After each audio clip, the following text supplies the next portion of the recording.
Bueno, continuamos.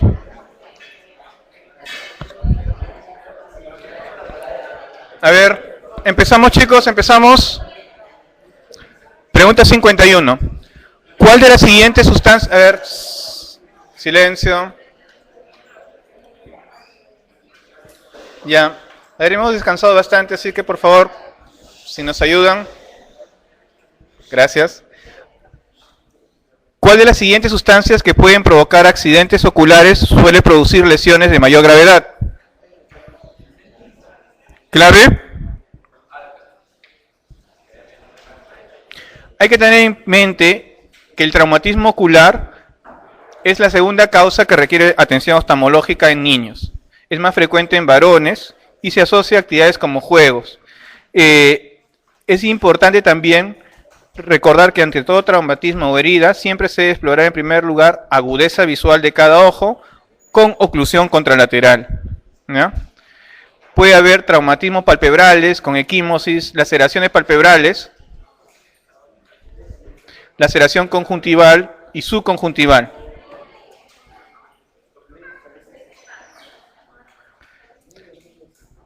En cuanto a afectación corneal, puede haber abrasión corneal, implica dolor, lagrimeo, fotofobia, y cuerpo extraño corneal, que es sensación de cuerpo extraño, lagrimeo y antecedente de traumatismo. Todo cuerpo extraño debe tener lavado con suero fisiológico y eliminación bajo microscopio en quirófano. Ahora, el lipema traumático es un acúmulo de sangre en la cámara anterior. En la mayor parte de los casos proviene del iris. Todo niño que tiene un lipema debe ser enviado al hospital. Es un lipema. ¿Ya? En cuanto a fracturas, siempre deben ser enviadas al oftalmólogo. Pueden ser fracturas directas o indirectas por estallamiento.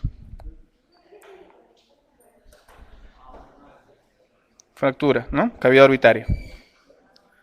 Heridas en párpado, traumatismo penetrantes. ¿Cuándo enviar al oftalmólogo? Cuando haya signos clínicos como lipema, hemorragia subconjuntival, limitación del motilidad ocular.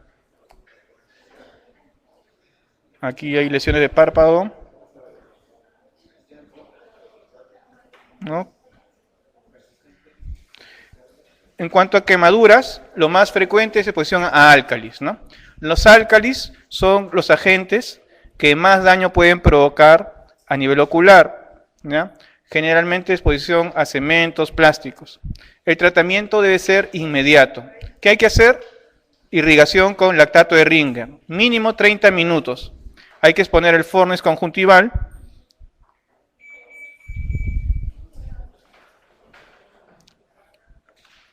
Hay que utilizar colirio. Colirio ciclopégico es una solución que mantiene la mirada fija en una posición, antibióticos tópicos y oclusión compresiva.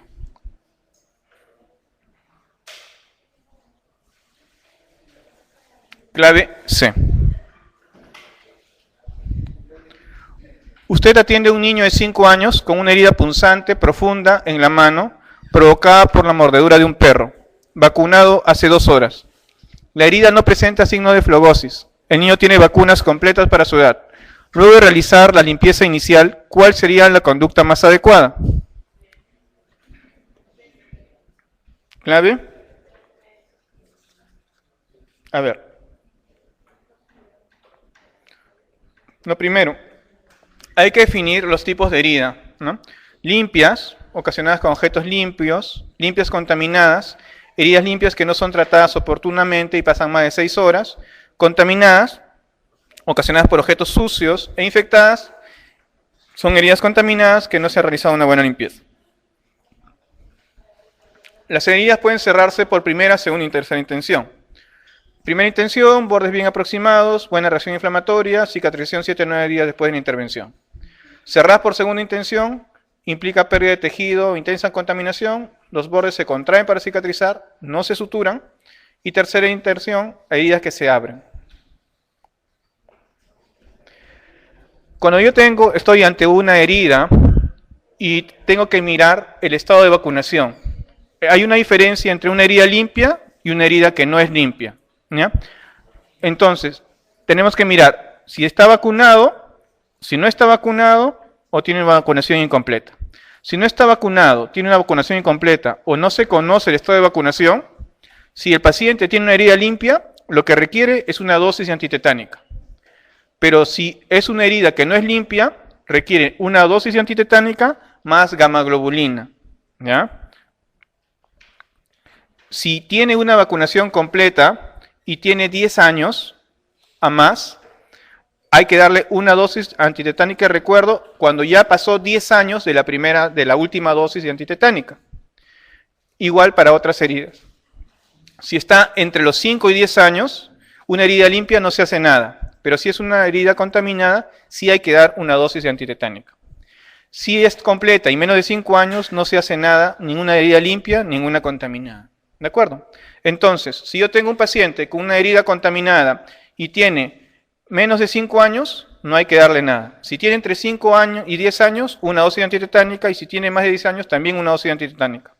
Si no se sabe, el esquema de vacunación no está completo, hay que darle una dosis antitetánica más gamaglobulina. En las heridas limpias nunca se da gamaglobulina, solo se da dosis de antitetánica. La clave es la alternativa B.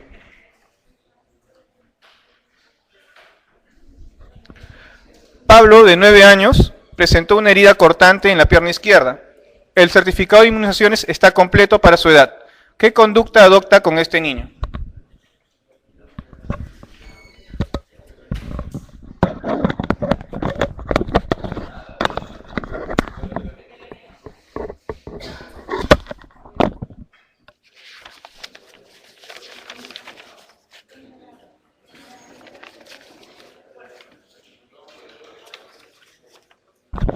¿Clave?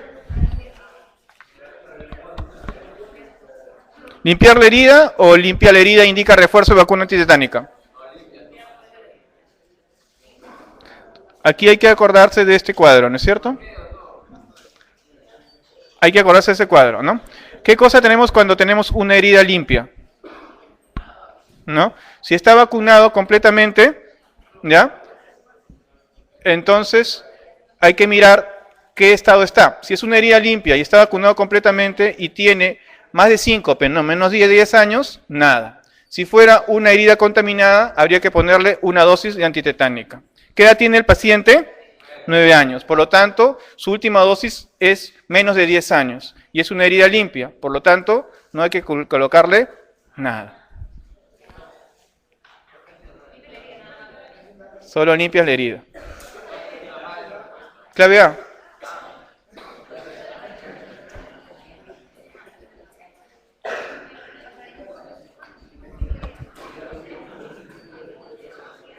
(54) Traen a la consulta un paciente que ingirió accidentalmente una solución ácida fuerte. ¿Cuál sería el manejo inicial más adecuado en la sala de emergencias?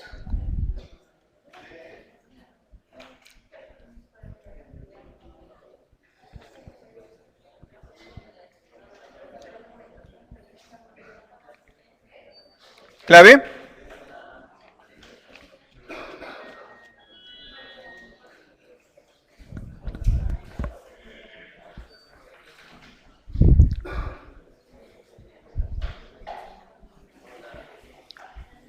¿Qué es lo que normalmente debe ocurrir cuando yo tengo una solución ácida fuerte?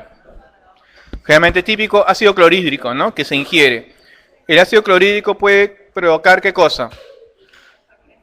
Lesión del tubo digestivo, lesión del esófago, perforación del esófago. Entonces lo que hay que hacer es iniciar reposo gástrico. No hay que hidratarlo nada porque podría provocar más daño. No darle nada vía oral, ¿no? Hay que dar hidratación endovenosa, antibióticos y tratamiento en una unidad de monitorización continua, ¿no? Una unidad de terapia intensiva. Primero, o sea, idealmente sí, pero primero tienes que estabilizarlo, ¿no? Mirar bien todo, que esté estable clínicamente y luego le puedes verificar, pero no es el del momento, ¿no? El momento es salvar la emergencia. Clave C. Generalmente muchos de estos pacientes acaban haciendo una colocación de parte de colon como parte del tubo digestivo, ¿no? Por la perforación. ¿Perdón? Quelantes, como por ejemplo. A ver.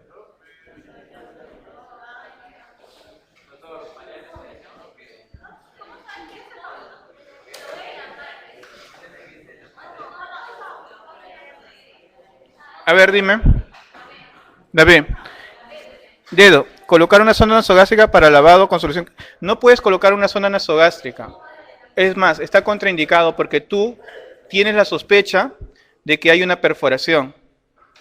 ¿Ya? Igual, la endoscopía, generalmente, tú puedes tener el riesgo de que esté perforado inicialmente y no lo puedes colocar hasta que no haya una estabilidad hemodinámica del paciente. Porque lo primero que tienes que mirar ahí que no haya habido aspiración, una neumonitis química, que no esté con un compromiso pulmonar por neumonitis química, y eso a la larga es lo que lo va a dañar, más que la lesión del tubo digestivo, porque generalmente el ácido clorhídrico también es un ácido que en realidad es ácido en solución, pero no es un ácido, sino es cloruro de hidrógeno, que es un vapor, y por lo tanto es volátil. Y lo más frecuente es que esté asociado a neumonitis. Por esa razón es que idealmente primero tienes que estabilizar al paciente, ver si requiere ventilación. El ABC. Eso contesta la duda.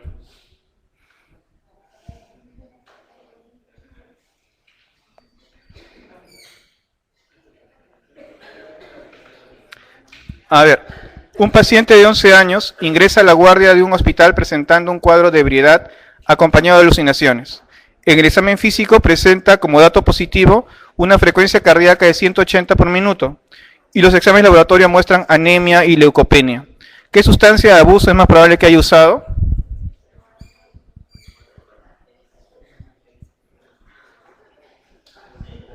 ¿Alguien sabe?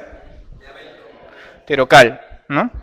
La ingesta de terocal, lo más frecuente es alucinaciones asociadas a taquicardia y compromiso hematológico, que puede ser anemia o leucopenia, ¿no?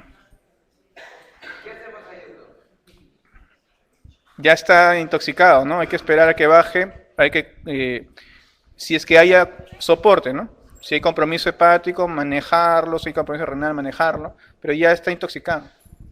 Hay que esperar. Es como el tipo de éxtasis, como esas cosas, alucinógenos. Clave B.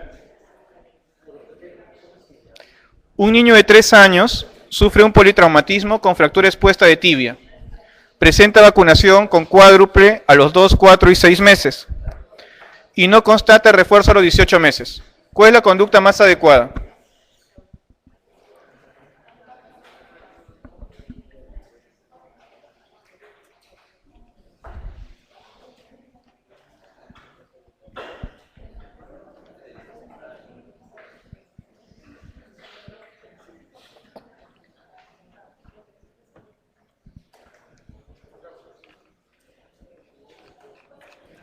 ¿Qué es lo que hacemos? ¿Ah? ¿Es incompleto?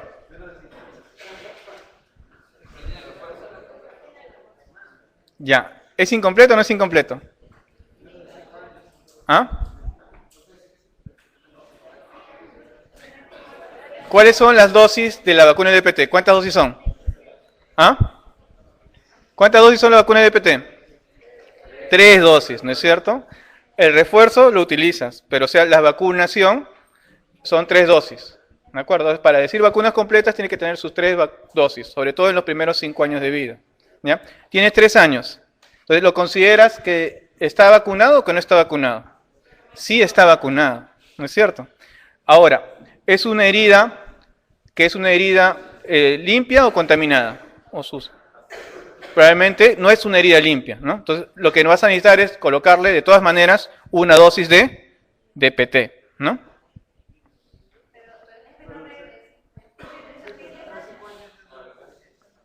Bueno, en realidad tendría que ser del tozoide, ¿no es cierto? Pero acá no hay ninguna que diga, ¿no?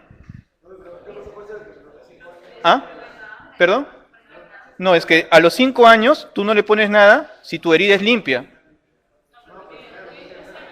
¿Ah?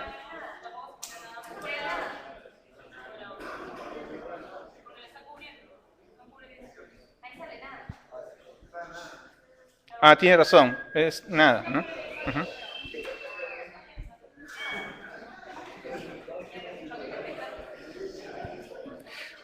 Ahora, para la DPT es nada.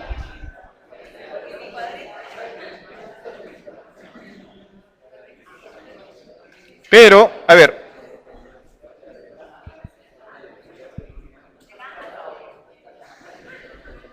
si bien para la vacuna de la, a ver, si bien para la vacuna no requiere una dosis de antitetánica per se, sí requiere una dosis de refuerzo, ¿no es cierto? Para lo de los 18 meses porque no se le ha colocado y podríamos aprovechar la dosis para colocársela, ¿no? Por eso es que probablemente le han puesto DPT como clave. Le han puesto clave B, ¿no? No, la B. ¿Por qué? Porque si bien no requieres, él tenía que haberse puesto a los 18 meses un refuerzo y debes colocarle la dosis de refuerzo. No lo considero como incompleto, sino que simplemente que a los 18 meses debería haberle recibido el refuerzo, como todo niño. Si yo tuviera refuerzo, nada.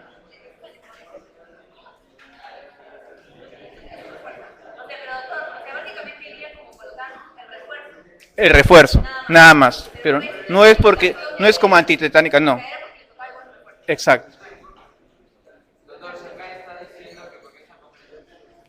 No, no, o sea, lo que le falta es el refuerzo, ¿no? Por eso, básicamente. ¿Cuál de las siguientes fracturas debe hacer sospechar un caso de maltrato infantil?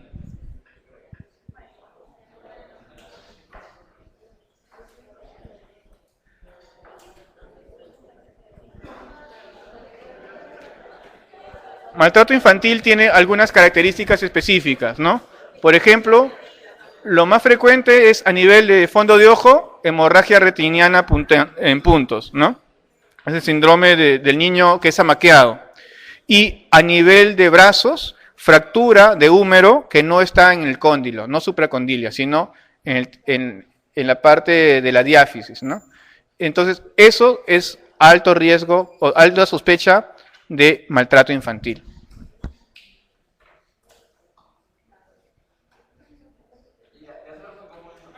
Sí, la fractura en tallo verde es la más frecuente y en rodete triceps también.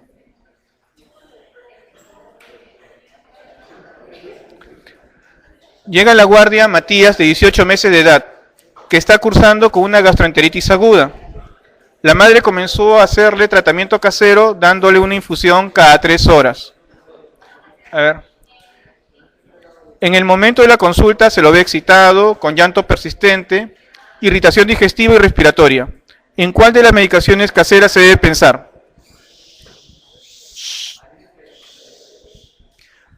La causa más frecuente de intoxicación por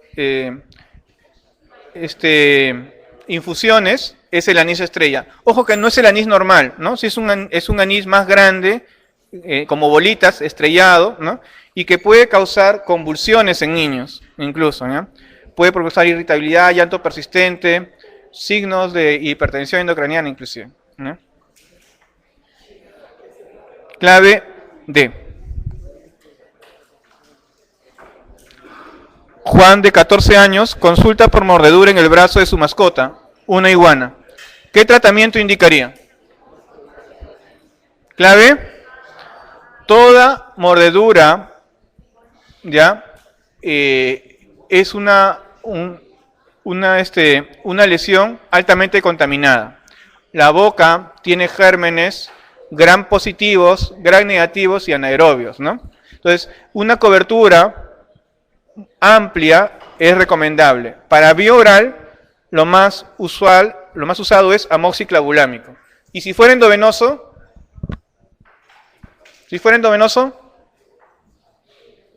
¿cuál? Amoxiclavulámico vía oral, ok, pero el paciente está muy mal herido, hay que poner endovenoso. ¿Qué le ponemos?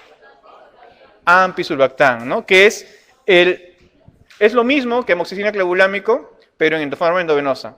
El ampisulbactam no tiene buena absorción vía oral, sin embargo es muy buena endovenosa. ¿Ya? Clave A.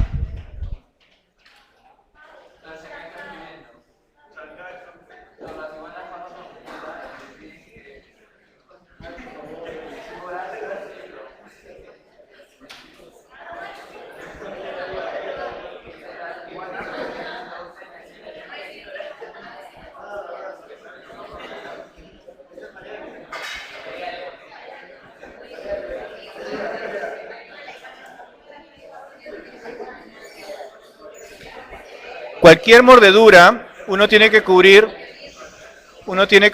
anaerobios. Ciprofloxacina no cubre anaerobios. ¿Ya?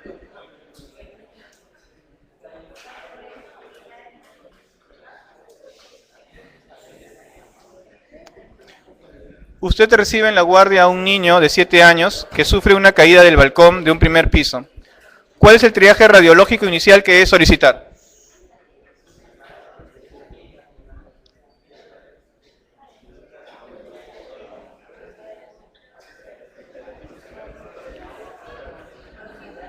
¿Qué debemos hacer?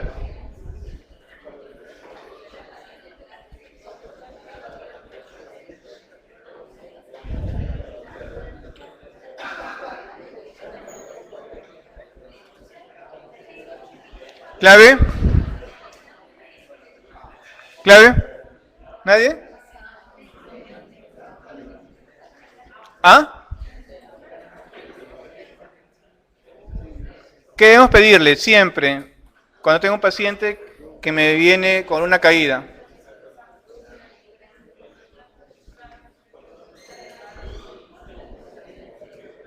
¿Mm?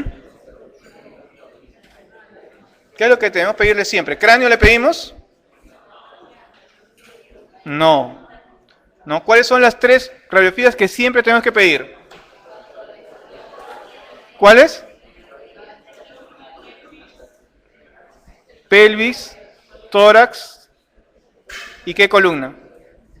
Cervical, ¿no es cierto? ¿Ah? ¿Cuál sería?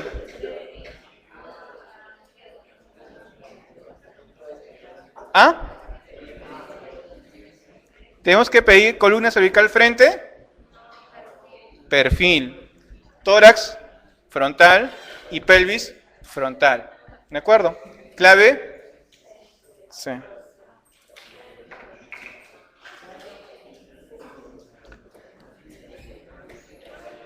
Ok. 61. El abuso sexual incluye todo lo siguiente, excepto. Clave.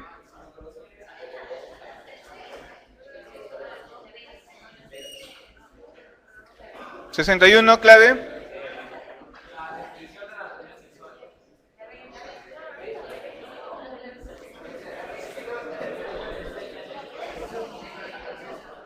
Ya, y eso es...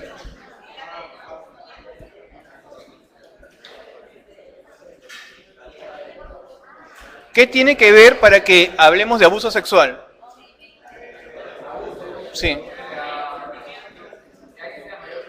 Exacto, ¿no? Tiene que ser un adulto con un niño. Si un adulto le muestra sus genitales a un niño o hace que una filmación de una niña, ese es abuso sexual. ¿De acuerdo? Entonces, la exposición a la anatomía sexual sí es una forma de abuso. ¿Ya? Pero el tocamiento genital por 2 preadolescentes son 2 niños. Ahí no hay abuso. ¿Ya? Puede haber exploración, juegos, pero no es abuso sexual. ¿Ya?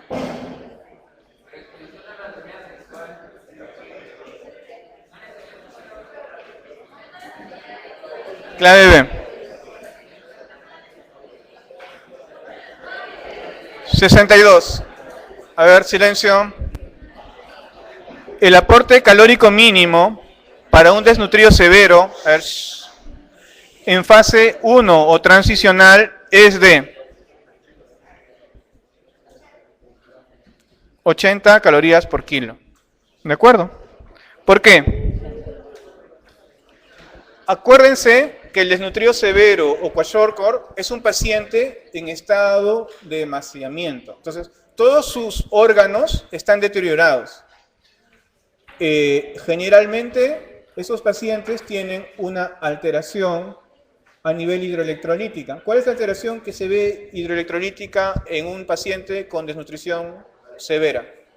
Hay hipocalemia. ¿Por qué hay hipocalemia? A ver, ¿por qué hay hipocalemia? ¿Por diarrea? Bueno, ok, puede perder potasio por la diarrea, pero no es la causa más frecuente. Yo tengo pacientes desnutridos que no hacen diarrea y son hipocalémicos. ¿Por qué? ¿Ah? A ver, piensen un poquito. ¿Dónde está el potasio? En el intracelular, ¿no es cierto? El potasio es el catión más importante en el intracelular. ¿Qué pasa en un desnutrido severo con la cantidad de proteínas que tiene? Está disminuida. ¿De dónde saca proteínas para tratar de que haga funcionar todos sus sistemas, sus órganos? ¿De dónde? ¿Qué consume? Músculo, ¿no es cierto? Entonces va a haber destrucción muscular. Si hay destrucción muscular, va a haber destrucción de células. Si esas células se destruyen, ¿qué pasa con ese potasio que está intracelularmente? Sale al extracelular. ¿Puede haber mucho potasio en extracelular? No, puede hacer hipercalemia si hay mucho potasio en extracelular. Hipercalemia puede provocar arritmias y muerte, ¿no es cierto? Entonces, ¿qué hace para que no haya mucho potasio en el extracelular? ¿Ah? Lo orina, ¿no es cierto? Lo elimina por la orina. Finalmente, entonces, el potasio se mantiene. Pero ¿qué pasa con el pool corporal de potasio? La cantidad de potasio intracelular empieza a disminuir, ¿no es cierto? Entonces, lo primero que vamos a ver es que el potasio se mantiene constante, pero el potasio intracelular empieza a depletarse. Una vez que acaba de depletarse el potasio intracelular, empieza a caer el potasio extracelular. ¿De acuerdo? Otra cosa interesante en el paciente desnutrido severo es que el sodio extracelular disminuye y hay mayor cantidad de sodio intracelular. ¿Por qué?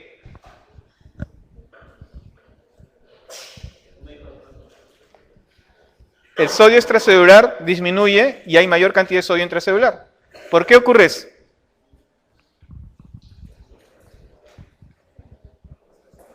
¿Quién mantiene el sodio en el extracelular y el potasio en el intracelular? La bomba sodio, potasio, ATPasa. ¿Y qué se necesita para que funcione esa bomba sodio, potasio, ATPasa? ATP. ¿Y de dónde sacamos ATP? De energía. Si no tenemos energía, esa bomba no va a funcionar bien. Finalmente vamos a tener menos sodio extracelular, ¿de acuerdo? Y vamos a tener más sodio intracelular. Eso tiene que ver mucho con el estado hemodinámico del paciente. Entonces, en un paciente con desnutrición severa, vamos a tener sodio corporal normal, pero el sodio extracelular disminuido. Pero el sodio corporal total puede estar normal, inclusive un poco aumentado, pero a expensas del intracelular. ¿De acuerdo? Tienes pool corporal de potasio depletado, tienes potasio disminuido. Y tienes generalmente estado de acidosis metabólica. ¿Por qué hay acidosis metabólica?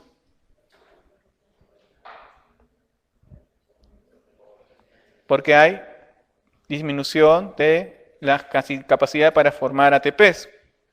¿De acuerdo? No formas ATP porque no hay demasiada oxigenación y por lo tanto puedes hacer acidosis láctica. ¿Ya? Entonces, todo eso en la parte hidroelectrolítica. En la parte gastrointestinal, ¿qué pasa con las vellosidades intestinales en un desnutrido severo? Se atrofian, ¿no? Si se atrofian las vellosidades intestinales, ¿qué pasa con las disacaridasas? ¿Dónde están las disacaridasas? En el borde del cepillo. Si hay una disminución del borde del cepillo, ¿qué pasa entonces con las disacaridasas? Disminuyen. ¿Y qué pasa si disminuyen las disacaridasas? Mala absorción. Por lo tanto, por más comida que le demos, el paciente no va a poder absorber bien. ¿De acuerdo?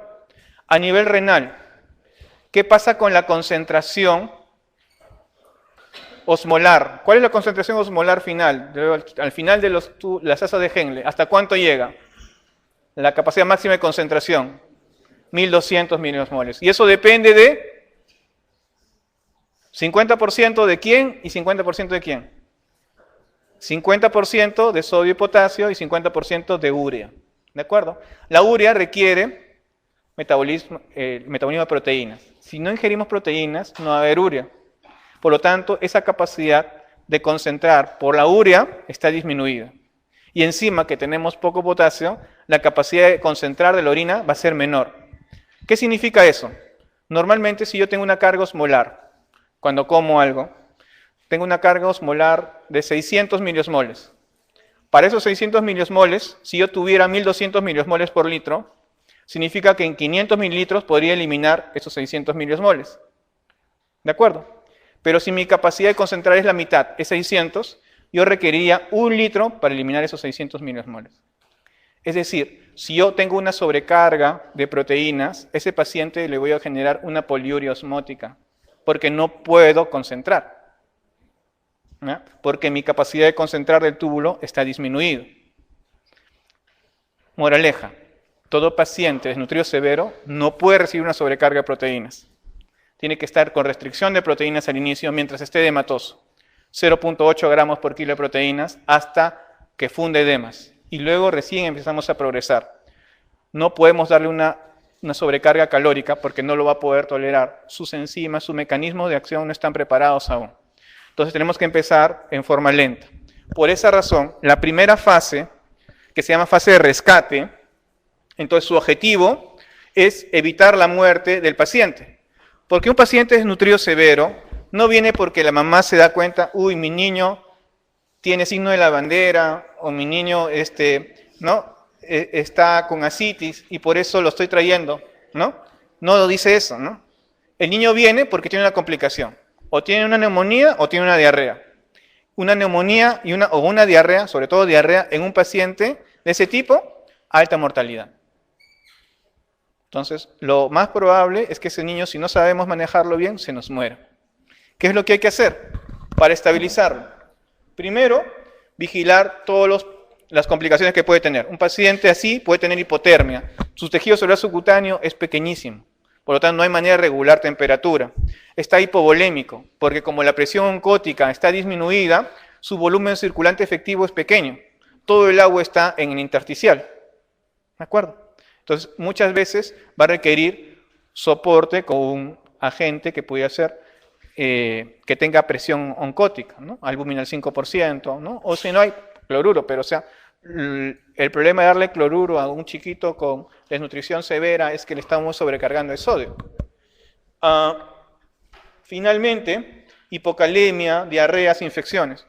Por esa razón que en pacientes desnutridos severos, una de las cosas que vamos a ir a tener en cuenta es si es que está con diarrea, es ideal para ellos la solución polielectrolítica, ¿no es cierto? Porque la solución polielectrolítica, sí, aquí. ¿Ya para qué si ya vamos a acabar, ¿no?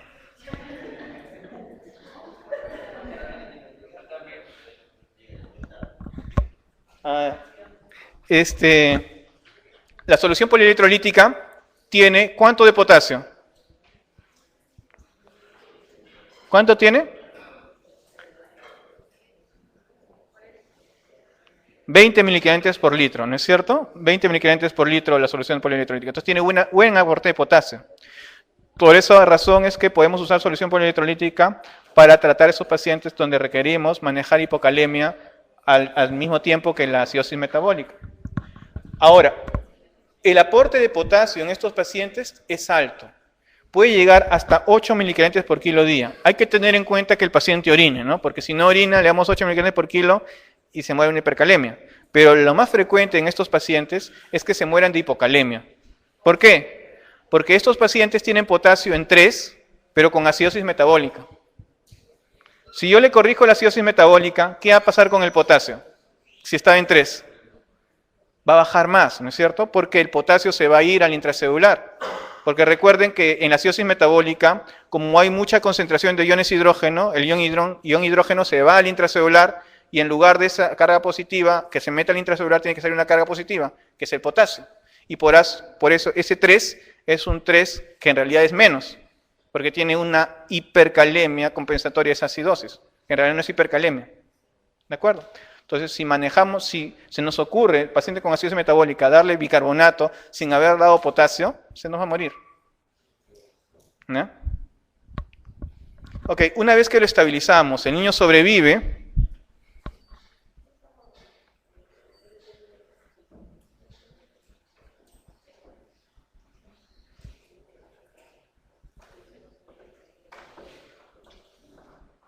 Pasamos a la fase 2, que es la inducción de la recuperación. Ahí lo que hay que tener en cuenta es darle un aporte calórico prudencial, 75 a 100, 80 calorías por kilo en general, ¿no? Potasio, 4 milicalories por kilo, vía oral, y darle suplemento, ¿no? Podemos darle golpe vitamínico con vitamina A, ¿no? Y la restricción proteica hasta que funda edemas.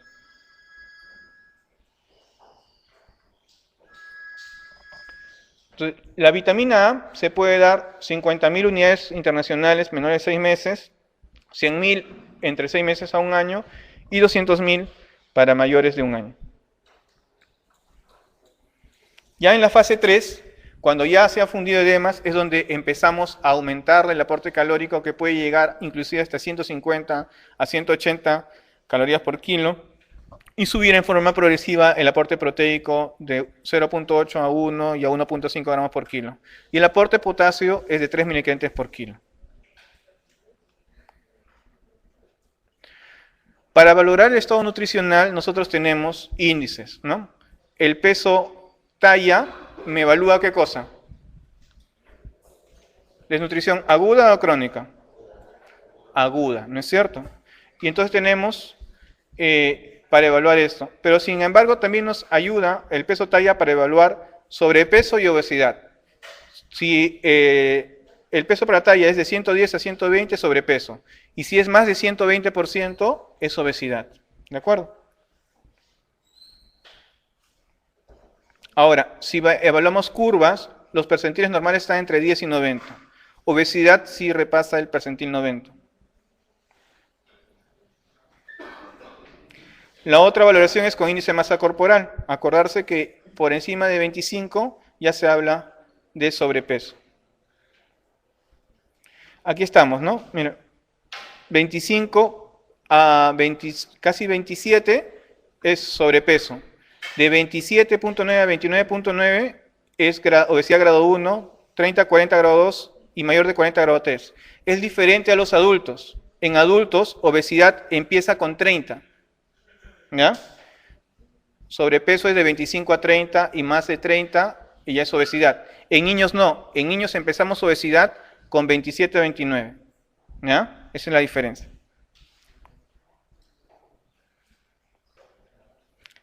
Clave D.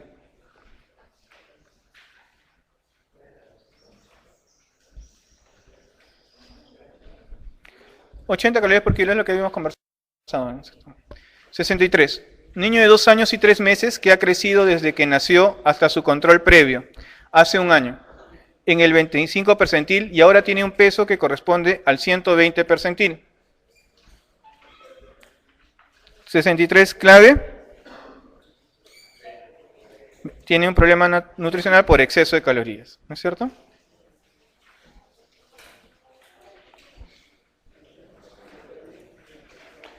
Son alteraciones presentes en la malnutrición, todas las siguientes, excepto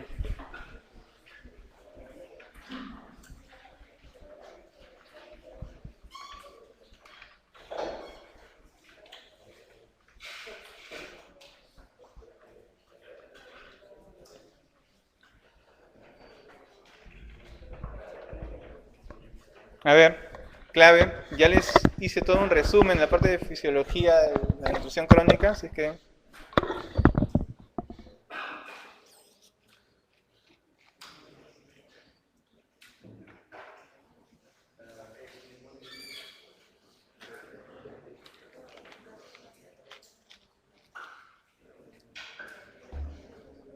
clave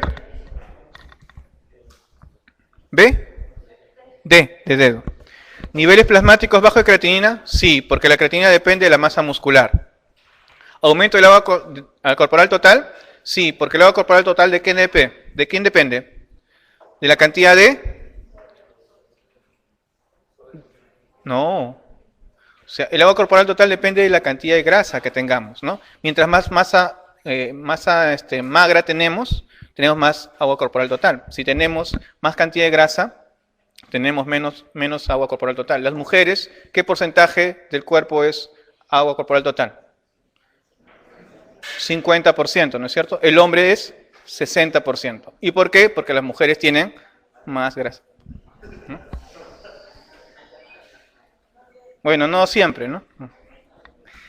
¿Disminución del potasio total? Sí, ¿no es cierto? ¿Hipertonicidad plasmática? No, al contrario, tienen sodio bajo y por ende tienen hipotonicidad plasmática. Clave D. 65. Son características típicas del marasmo, excepto.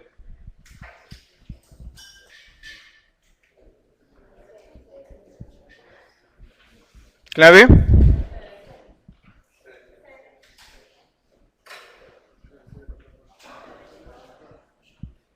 Marasmo. No kwashiorkor, ¿eh? Marasmo. ¿Escaso tejido adiposo hay en el marasmo? Sí. ¿Alteración tardía en la talla? También. ¿Pelo despigmentado? No, ese es en el kwashiorkor, ¿no es cierto? El pelo de bandera es del kwashiorkor, ¿ya? Eso no ocurre en el marasmo.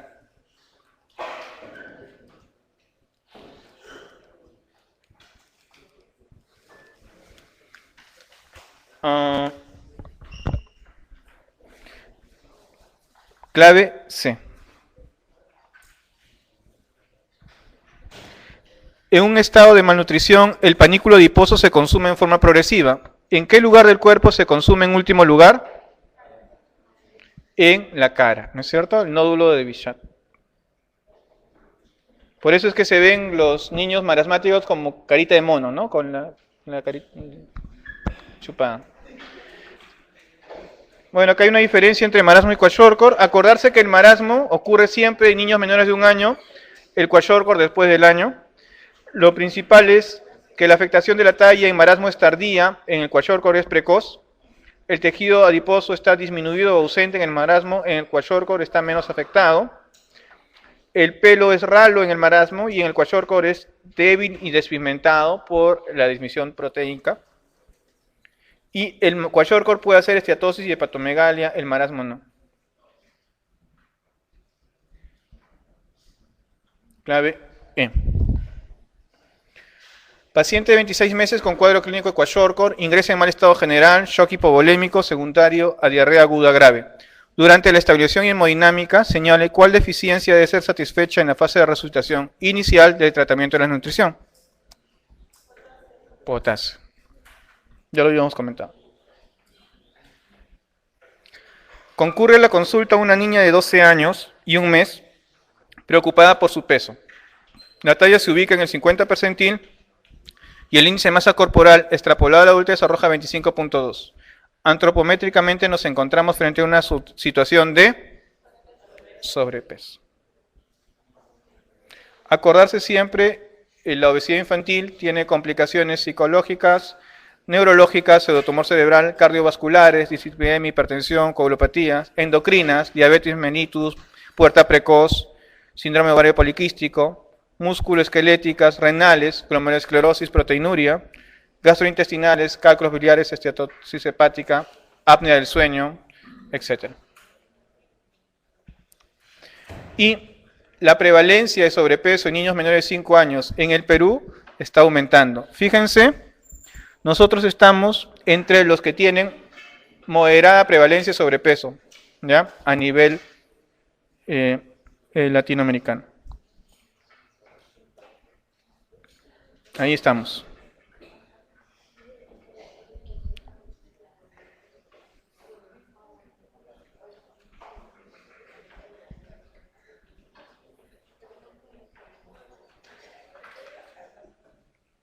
Clave B. 69. Sobre factores de riesgo de enfermedad cardiovascular en pediatría, obesidad, ¿cuántas horas por día como máximo y en total se sugiere que el niño pase frente a la televisión, computadora o videojuegos? 2 horas. Todos pasamos, ¿no? Niño de 14 meses que ha dejado de caminar, permanece quieto, caderas y rodillas semiflexionadas, pies girados hacia afuera, rosario en la unión condrocostal, con franca depresión esternal, encías inflamadas de color púrpura azulado, petequias, radiografía de huesos largos, huesos con aspecto cristal esmerilado, adelgazamiento de la cortical, línea metafisiaria blanca, gruesa y regular, con zona de rarefacción por debajo y centros epifisiarios rodeados de un anillo blanco. ¿Cuál es el diagnóstico presuntivo? Escorbuto. Clave B. Acuérdense, el escorbuto tiene como características principales las lesiones en las encías y las lesiones en saca-bocado a nivel de la piel, ¿no? Vas a ver unas lesiones típicas a nivel de la piel que vamos a ver más. Acá creo que hay un dibujito.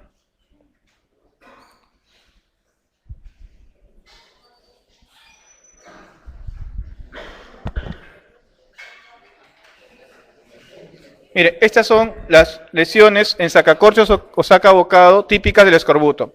A nivel de las vellosidades hay un halo eritematoso con zonas petequiales, ¿no? Típico del escorbuto.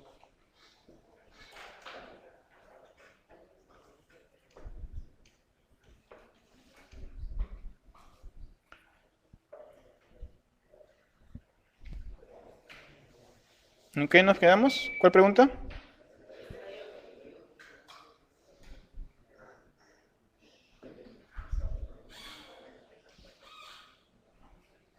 ¿72, no?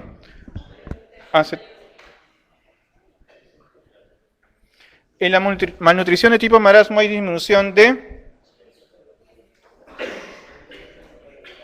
pliegues subcutáneos, ¿no es cierto? Acuérdense de los glúteos en tabaquera, típico de los niños marasmáticos.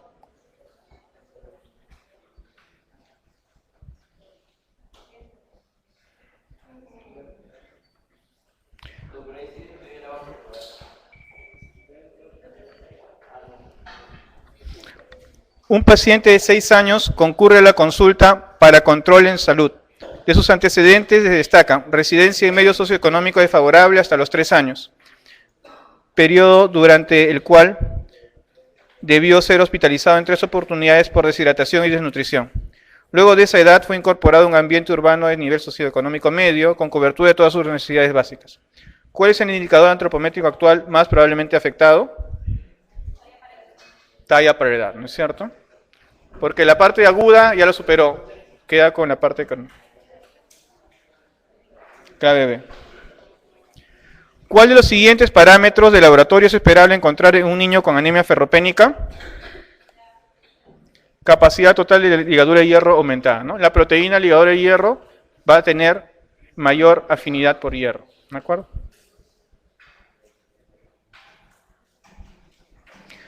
Entre las causas de fracaso escolar, todas son ciertas, excepto anemia, sí. Intoxicación por plomo también. Depresión también. Aunque niños, depresión son 2 cosas las que vamos a ver. Disminución del rendimiento escolar y segundo, irritabilidad. Y fractura de cráneo, eso sí es lo incorrecto. Clave D. 75.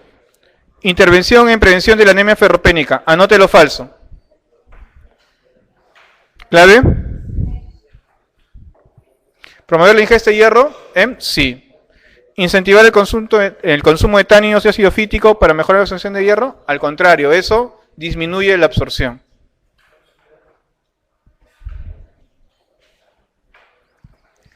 La anemia por déficit de hierro se caracteriza por los siguientes hallazgos.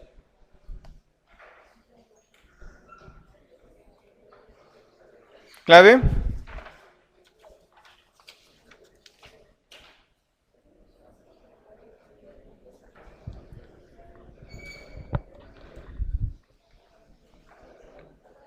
¿Clave? B, ¿no es cierto? Hay microcitosis, anemia ferropénica es microcítica, ¿Qué pasa con la cantidad de transferrina, la proteína transportadora de hierro? Va a haber un incremento porque no hay hierro que transportar, ¿no es cierto? Sí, pero la transferrina aumenta. ¿Ya? O sea, una cosa es la saturación de transferrina y otra es la transferrina. ¿Ya? Sí, puedes mides transferrina y mides saturación de transferrina. Mides las dos. ¿Ya? Y la ferritina, sí, disminuye. ¿De acuerdo? Hay descenso en la ferritina. Clave B. 77. Usted examina a un lactante de 15 meses cuya dieta consta de papillas de hidrato de carbono desde que dejó de ser amamantado a los 9 meses. Está pálido, apático, con godet o edema en miembros inferiores. El peso está en el percentil 75-90. ¿Cuál de los siguientes es el diagnóstico más probable? ¿Clave? ¿Qué diferencia hay entre un kwashiorkor y un kwashiorkor marasmo? O sea, ¿por qué no es un marasmo kwashiorkor?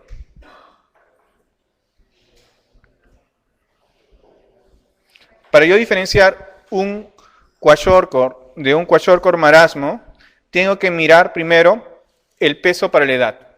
Si el peso para la edad es menor del 60% y tiene edemas, es un marasmo kwashiorkor.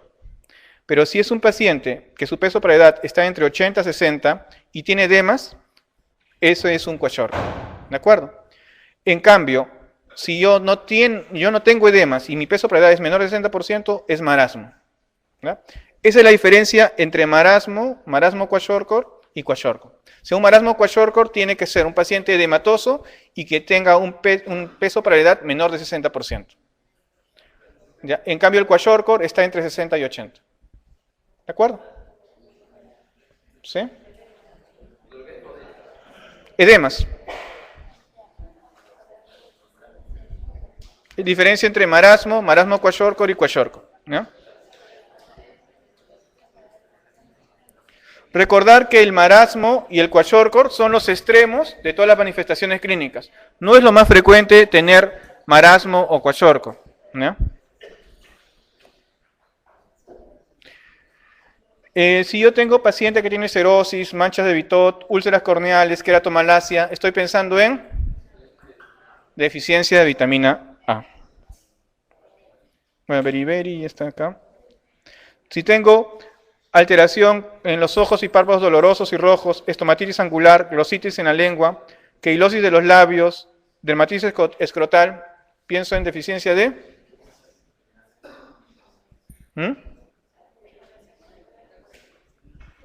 ¿Ah? No, B12 no. B6. ¿Eh? Y si tengo las 3 Ds, diarrea, dermatitis, demencia. No. La pelagra, ¿no? Deficiencia de niacina.